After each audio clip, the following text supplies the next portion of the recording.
Hello everyone. Thank you for joining today's live webinar. I'm your host, Dr. 𝗘𝘃𝗲𝐻 𝗂. Today we have a very special episode and I have two special guests. And you probably seen them on my past lives. But today we're going to be discussing lived experience at work, listening and learning from disabled colleagues. So we're going to be talking to a very important person. They are working rigorously and to improve the disability and as well as disability-related work and as well as access. So today, our first guest is Anna-Mary Ascari. So you probably know her. We've been to a couple of lives together, and it's a great pleasure, Anna-Mary, to have you with us. How are you today? Oh, thank you so much, and thank you for inviting me to come to today's session. Yeah, I'm the Development Director of Toucan Diversity, and I'm really pleased to be here today. Thank you very much, Anna-Mary. So I will introduce our next guest, and the fabulous Rob Trent. And we also done, every month we do a live from Access Advisor. But today we combined Anna-Mary and Rob Trent together to talk about disability and lived experience, how we are managing and coping, and how we are supporting disabled communities as well as less able communities. So Anna-Mary, I just wanted to ask you the first thing.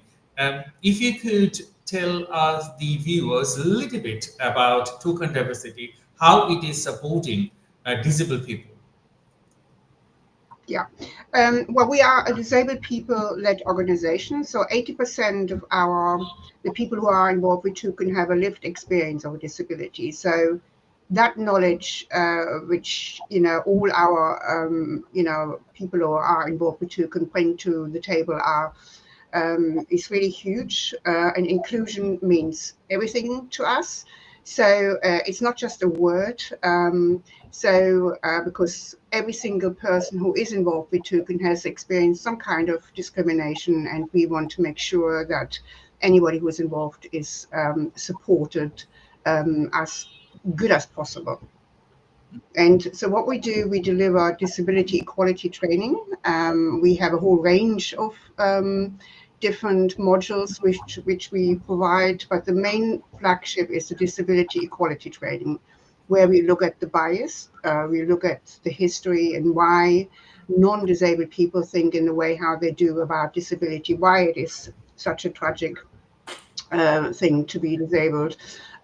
We also look at the etiquette and how we can support people. And then the final part of this main training is, how to, implement reasonable adjustments, making sure that people are supported as best as possible, in any environment as such. Thank you very much, Anna-Mary. And I think our viewers already know about Toucan Diversity. The work you are doing for the community, it's mind-blowing. And I was out of the country. I couldn't join the jumping from the helicopter. I was really eager to do that, but next time I will be there to do it. I think Rob, it's amazing the work you do and the people they contribute to Toucan Diversity together. So I just wanted to ask Rob a question about if you could introduce our viewers about you and about Access Advisor, please. Okay. Well, my name's Rob, obviously. I work mainly now trying to build an accessible brand called Access Advisor. Our slogan is disabled people going places. Really, we want to provide support for disabled people.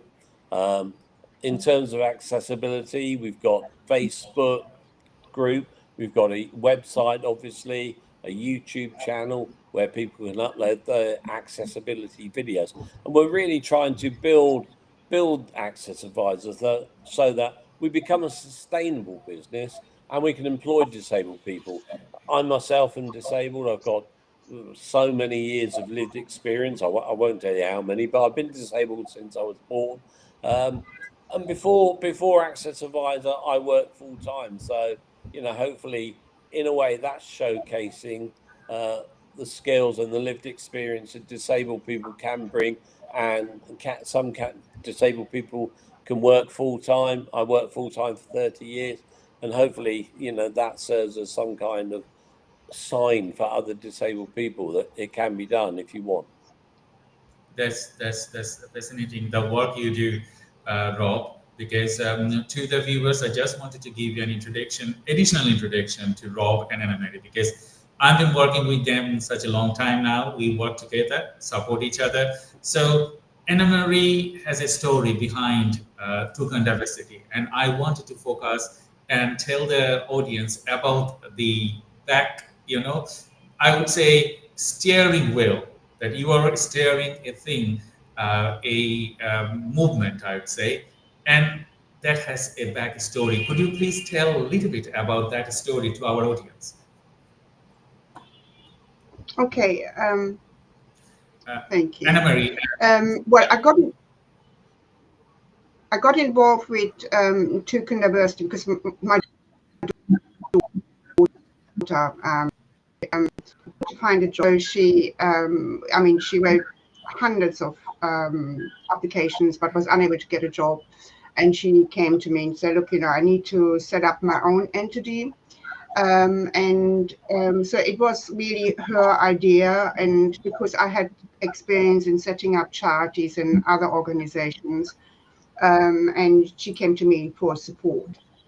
So that's what we did. That's the story. And unfortunately, so she was a wheelchair user, and so that was the main issue. So she thought of setting up like a training organization because of all the discrimination she had experienced.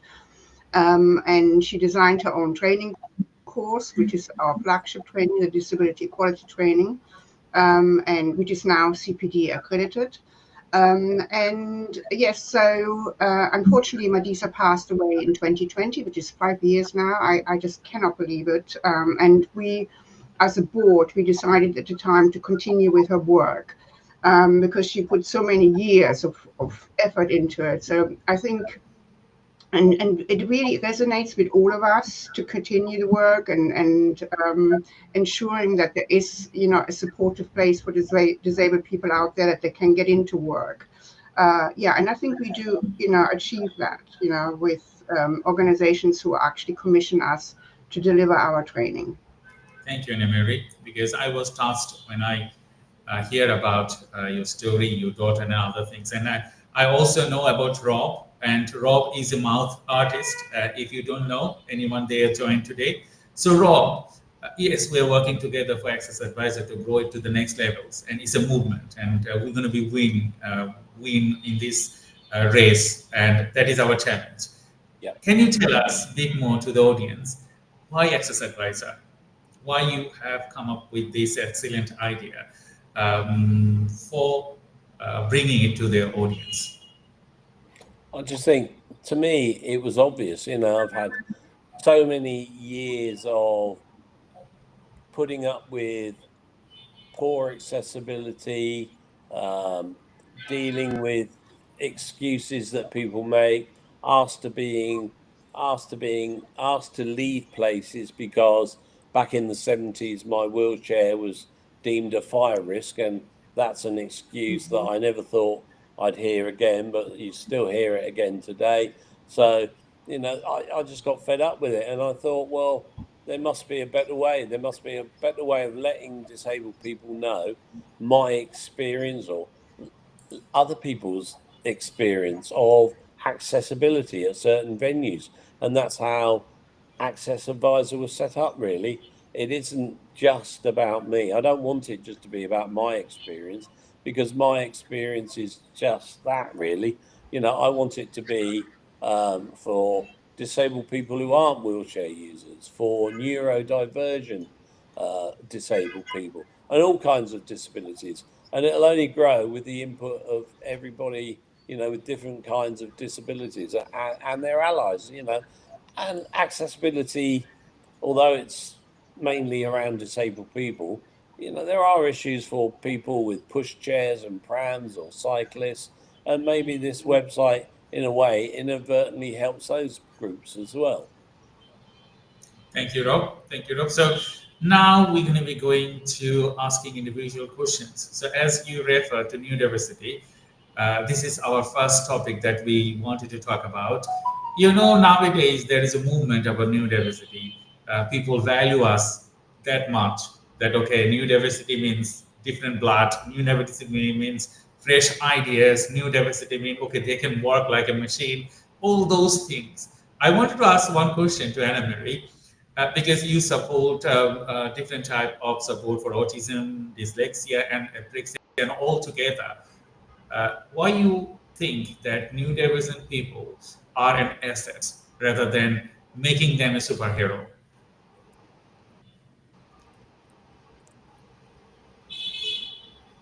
I didn't get the last bit of your question, but I think I got the gist of it.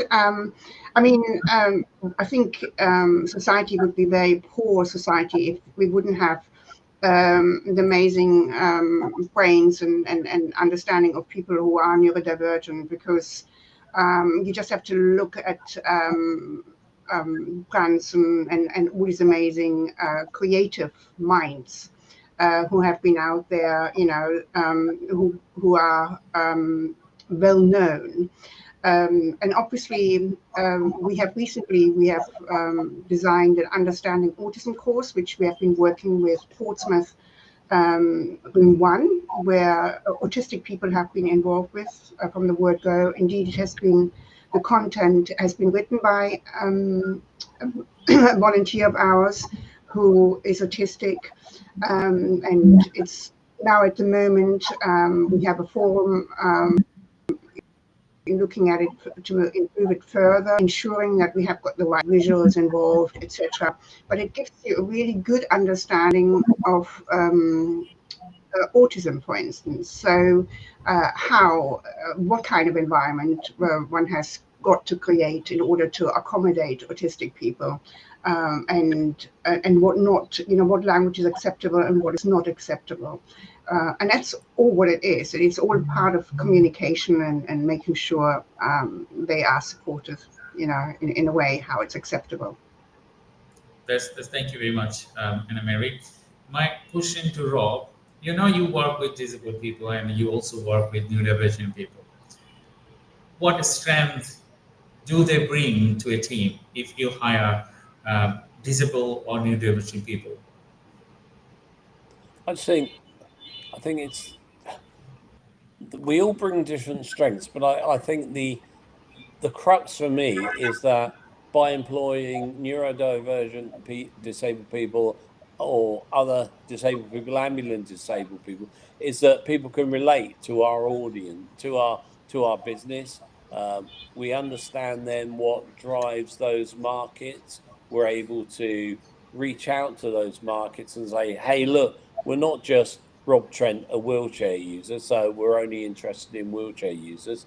But, we have people who are neurodivergent on our board. We have people with visual disabilities on our board and our organisation. So to me, it's about, there's a business case for doing these things. There's an ethical business case as well. Why do we just want to employ wheelchair users? Why do we just want to employ able-bodied people when everybody has different strengths they can bring to an organisation? I hopefully bring some strengths like project management and risk management from skills that I've learned when I was working full-time, and other disabled people bring their strengths. And without those strengths, creating, a holistic approach, then we're just going to be a very narrowly focused business, and that's not what I want. Thank you very much. I think from this discussion, we totally understand that when you bring disabled people and as well as neurodivergent people together to a workplace, in relation with adding value, you can bring together the community, because on a specific community, you have disabled, you have less able, you have people they have mental health illness or disability or many other things. So if you wanted to grow and progress your business in current age, you cannot grow your business if you don't think about that percentage. So when I was child, I lived in Bangladesh. People here, they don't understand disability, they don't understand neurodiversity. Now there is a shift towards it because everyone is embracing neurodivergent people now because they are intelligent, they are different, although they have some specific needs. But if you cater those needs, they can be super proactive. They can be useful to the audience. So my next question to Anna Mary, you know, we need to be adaptive to hire disabled or neurodivergent people. What we should think before we start adaptation. Yeah, it really depends where you're at with the conversation. If you're thinking about, then you have to also adjust your questions, your advert to make sure that people feel included when they see, you know, and it depends what you're looking for, what kind of person you're looking for in general. And it's all about, you know, the communication of and creating that inclusive work culture which you want to achieve. Yeah, and once you have got that conversation going and talk to the individual person, and I think that's the most important, you know, action is to talk to the person directly to find out what their needs are and how you can support them. It's actually a very simple question.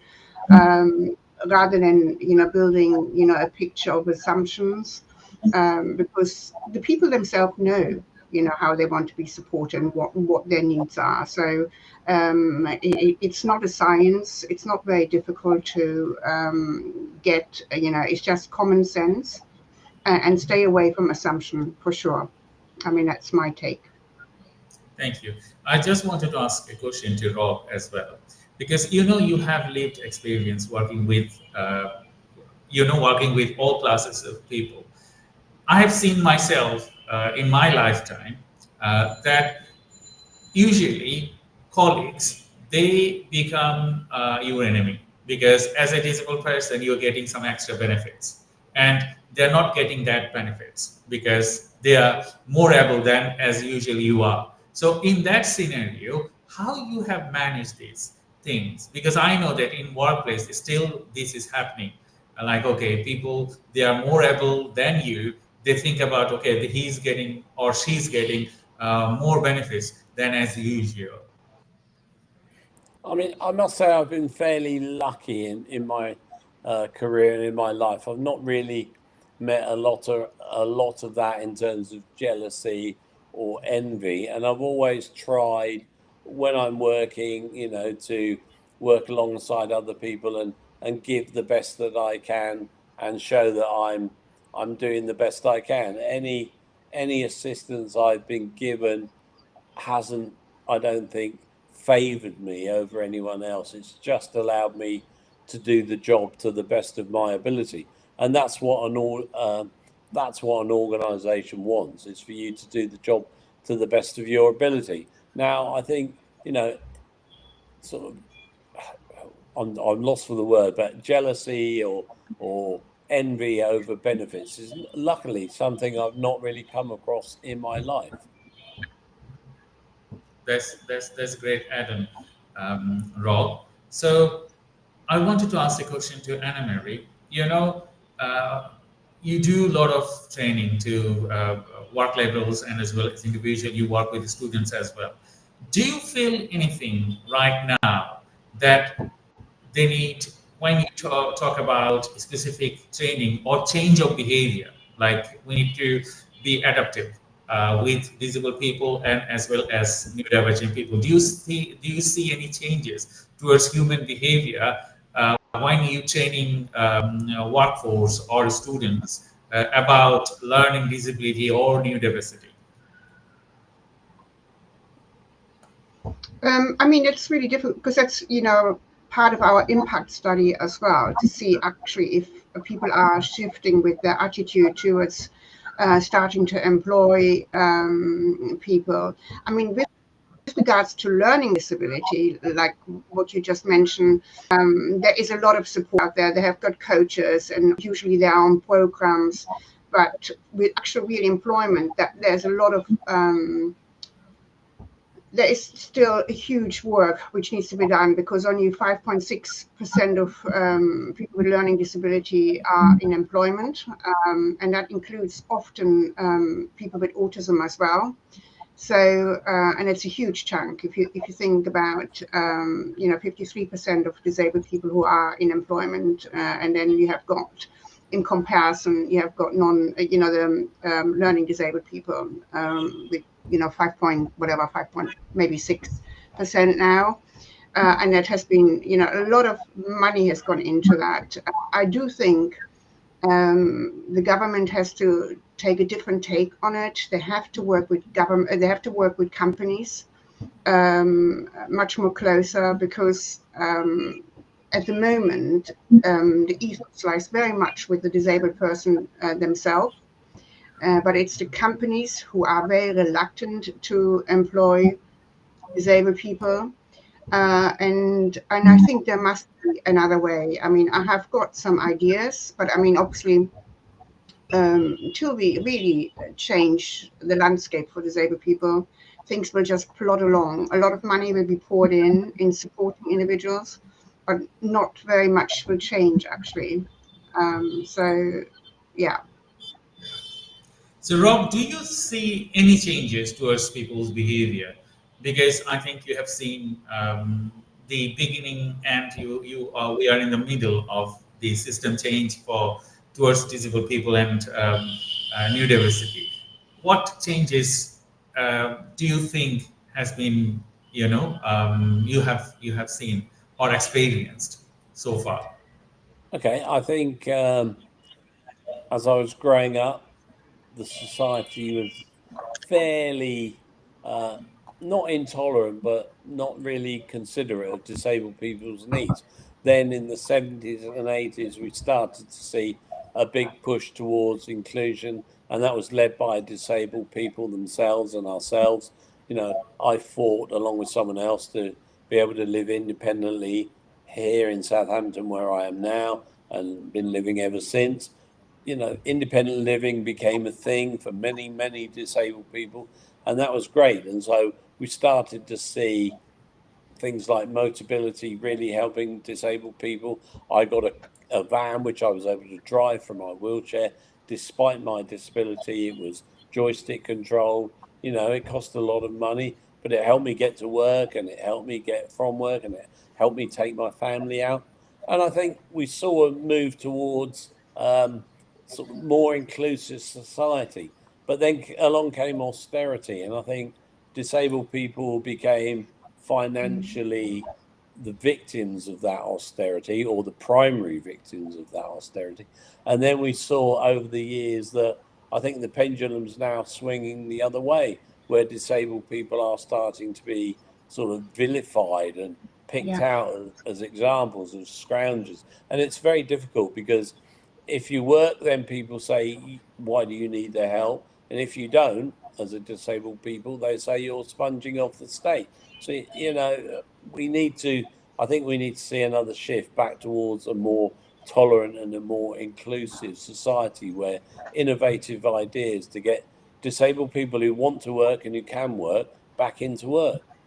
Because as Anne-Marie said, companies are reluctant to employ disabled people.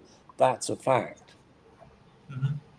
I totally agree with you, because the way the system has changed so far, I think that's towards positives, because the way people used to treat disabled, because when you think that people, disabled people, they think that they are not, they can't do anything, they are good for nothing.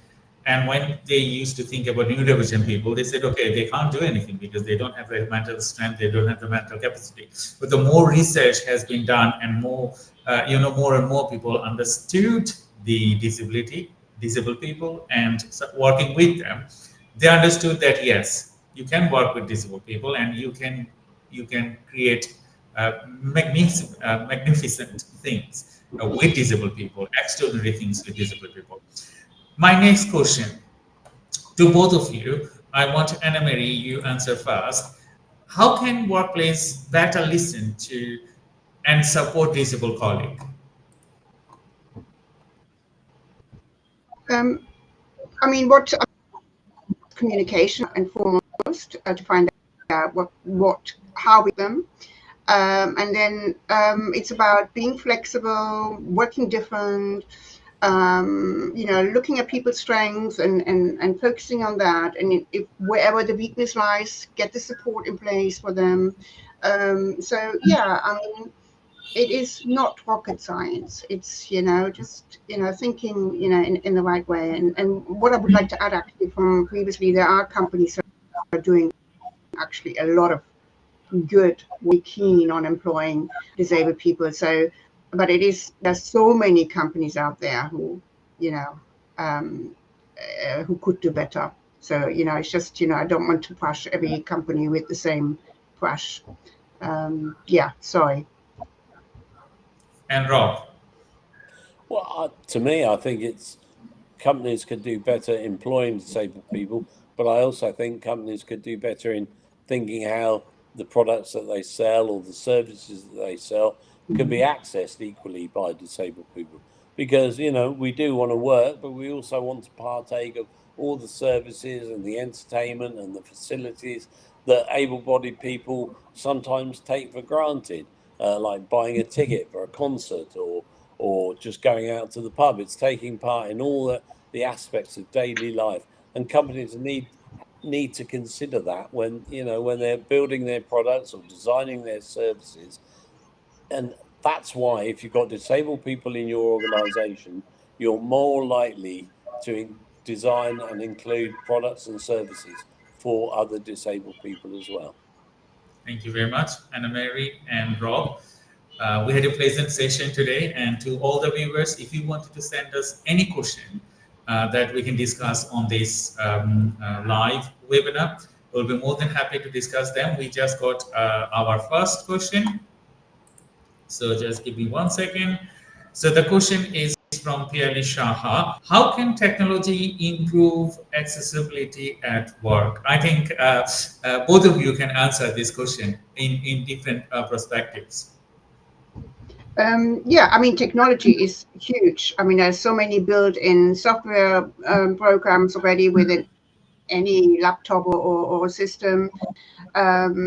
Technology with Alexa, voice activated, and that you can then get smart sockets to go with that to help a person, and there are lots of organizations who can help you even further technology, to moving desks down and up and down and without much effort.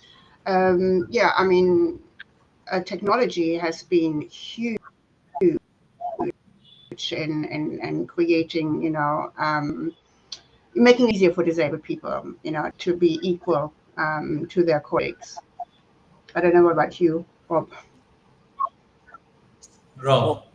Anne-Marie stole all my answers, but I'll give you an idea. I mean, for me, technology. When I'm painting now, I've got an easel that was made to go up and down by the sound of my voice or the press of the button. So that's one aspect of how it helped me in my art. When I was at work, as Anne-Marie said, I had a desk that went up and down. Moved up and down, and I was able to control it. When I went to work, they fixed it up so that my security card was attached to my wheelchair, and every time I went to the barriers, they would automatically open without lifting it for me. In my art studio, I've got a voice controlled air conditioning, so I'm sitting in the nice warm heat now, and it's lovely. I've also got a voice controlled smart speaker. I mean, these are just things, you know, and technology is improving every day. You've got sticky keys options on the keyboards that weren't around back then. So it's really, you know, technology, I think, it can empower disabled people. But I think, and I'm going to go off on a lecture here, we must sort of make sure that we don't use it to alienate disabled people either, because technology is great, but there's that aspect of human interaction, you know, that we all want and need. And so things like, I don't know, AI robots talking to people don't necessarily replace human interaction. That's Thank my you, Rob. sermon for the day. Yeah. So, you know, technology is really supportive, I would say, for disabled people, because if I think about myself, I'm dyslexic and short memory, and I have lots of other disabilities. So in every situation, I have to utilize technology. So technology is upfront to help me in many situations. So thank you very much, Piali, for your question. I have next question from Zakir Khan. So he said, how can workplace better listen to and support disabled colleagues? I think that's very important. Thank you very much, Zakir, for asking this question to us. How can workplace better listen and support disabled colleagues? Anna Mary. Yeah, I mean, this is what we do with our reasonable adjustment training, and we always say communication is the most important thing. To find out what your colleague would like, you know, support in. Don't ever assume. You know, make sure that you get it right, because there's nothing more infuriating than putting things in place and they actually are not needed. So yeah, always just talk to the person and create, you know, with that you will create an inclusive work, you know, culture. If you continue to do that, you know, take each person as an individual, and yeah, I think that is the way. And that's definitely, you know, one of the most important things. To keep the communication open, and then find out if that works, if there's anything else they need. Try and maybe have a mentoring system in place as well to help and, you know, ease people into the job. So there's a lot of, you know, way of being creative and getting, you know, that support in place for an individual. Thank you, Anna Mary. And Rob, the same question. Well, I think it's things like setting up groups for equality and diversity within the workplace, inviting all those people, you know, inviting anyone who wants to come along. You'd set up either a disability focus group or an inclusion and diversity work group, that kind of thing, to listen to disabled people's needs, find out, you know, what bugs them about working where they do work. If they're working there, what could we do better to make those things more easier for you? You know, because some people find some things difficult that others would think are easy. So I think it's just about getting people together and listening to their needs and their stories, understanding where they come from and what their needs are. Thank you, Rob. So my next question is from Redwan. What support do managers need to lead diverse team effectively? So what support do a disability organization's manager needs, or any other organization needs, to lead a diverse team? Should I go first? What do you want? I'll jump in first, so I can steal all Anna Marie's answers this time. Okay. I think the question, what support do managers need? I think you also need managers that belong to those diverse groups as well. It's not about just you know, leading diverse teams, but you need to employ managers into those managers from diverse groups to help do that. And I think it's an understanding. I think a manager needs to understand his team. It may not be disabled people. It may be all all able-bodied people, but they all have differences, and they all have different needs and different requirements and different workplace requirements. And so I think it's about learning what drives people, putting people in the, if you've got a team that does different jobs, you find the person best suited to do that job. Don't just give it to A or B, you know, just, you've got to think about the people that are in your team. Thank you, Rob. Anna Marie, same question. Yeah, I think the manager would need support from their line managers, and I think if you want to really create an inclusive workplace, it should come from the very top. And once you know the MD is in that right frame of mind, it will all fall into place. Attitude will change. And because even as a middle manager, if you don't have the support, there's very little you can do. Yes, you can support, you know, with the right attitude and everything, but there are also limitations. That's why I think it has got to come from the very top if you want within an organization. But it does make business sense, and I think if you sell that, because I think we know that you know, inclusive workplaces have got 30% more profit than a non-inclusive environment. So these are statistics, you can't deny that. So if you look after your staff, I mean, here in the UK, you have, it will cost around 6K in order to employ a new person into your business. So it will be much more advisable to look after your staff in a proper way and make sure that they are, you know, being taken care of. I totally agree with you, Anna Marie and Rob, because you know, when you have a manager, as Anna Marie said and Rob Trent as well, reference that it has to come from the top, because the person, they are the founder of the company.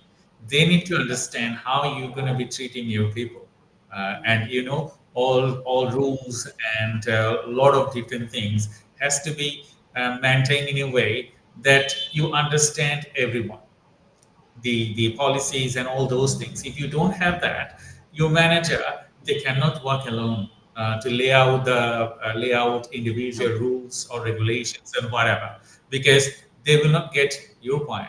So thank you, and thank you everyone for joining today's live webinar. We are nearly end of our session, so we have a few more minutes to talk about disabilities and as well as lived experience. And I just wanted to ask you, Anna Marie, can you share an experience working with maybe with organization, or maybe working with your colleagues? What makes you feel proud that you feel proud doing that with your disabled colleagues or disabled, you know, organizations? Yeah, I think, and it's a bit like what the previous question was all about. I mean, we had an organization where the CEO got in touch, and she was saying we need to do better for in order to support our clients, and that was the initial take. And so what the plan was that all of their staff were going through our training. And then they realized that they had quite a few disabled employees themselves, because it came all part of that conversation. And they then looked at ways of how to accommodate and be more flexible with the people they actually had already employed. And what makes me really proud is that we are still part of that company's journey in improving, you know, the environment for the employees, but also for their clients. So, I mean, I think it's obviously easier manageable if you have got only 80 or 90, 100 staff, but it is also equally manageable for larger organizations. But for us, I mean, for Toucan, that was a really proud moment, and we are still, you know, now in talking and finding ways, you know, getting, you know, therapy rooms looped, you know, or different things, you know, whatever they're coming to us with the question, we have got XYZ joining our company. How can we support them? My answer always is talk to the person directly, and and then if you need any reasonable adjustment, if you think you can, but it is all workable. It's just, and it's really lovely, to be involved in that process and seeing the change happening. Thank you, Anna-Marie. And Rob, the same questions. What makes you proud working with disabled people? Can you tell us a story or anything that you have? Yeah. I mean, one of my passions is football, and many years ago, I worked with the Football Stadium Advisory Design Council, the FSADC, and I was on a panel that met, 2 or 3 times a year to look at funding for football clubs. They would apply. Football clubs would make an application for funding, and the FSADC panel would allocate that funding. And one of my role on that panel was to look at inclusion and how the work that they wanted was improving the lives of disabled people, or the ability of disabled people to go and watch football. So, that's one of the things that I did, which I think I was very proud of. Often I was able to make recommendations, go back to the club and say, well, if you did this or you did that, then that would strengthen your application. If you did something which would improve accessibility for disabled people, that would improve your chances of funding. So come back in a couple of months' time with a renewed bid. So yeah, one of the things I was proud of. Thank you very much, Rob and Anna-Marie, and to everyone. We might not be able to answer all the questions, but as we're doing this live, if Anna-Marie and Rob has some spare times, please go through with the questions and please answer those. We are nearly end of our session. So at the end, I wanted to ask 2 specific questions. First one is how people can support both of you. And second, do you want to have a closing remarks for the people? So Anna-Marie, please. I don't get them. Do you want to find out how people can support me, or yes, as an organization? Yeah. Yes. I mean, if you follow us on LinkedIn, Facebook, Instagram, and if you have any questions or queries, with regards to disability equality training, we're very happy to, we give you free consultations, and you will meet the team and you will find out more into details of how we can support you as an organization. And we have a lot of toolkits which we can give you as an organization for free. And we would love to work with you. And with that, you would support us, our organization, because we obviously need the funds as well in order to pay our staff. I would love to hear from you. That's how you can support us. Thank you. Thank you, Anna-Marie. Rob. Again, it's funding. It's people join our communities on Facebook, Access Advisor Facebook, YouTube. Follow us, subscribe to us.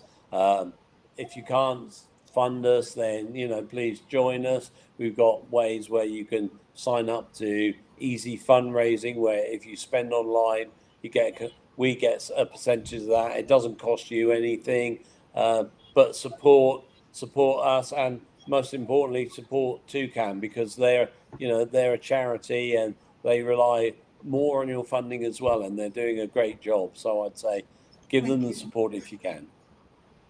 Thank you, Rob, and thank you, Anna-Marie, and thank you everyone for joining today's live.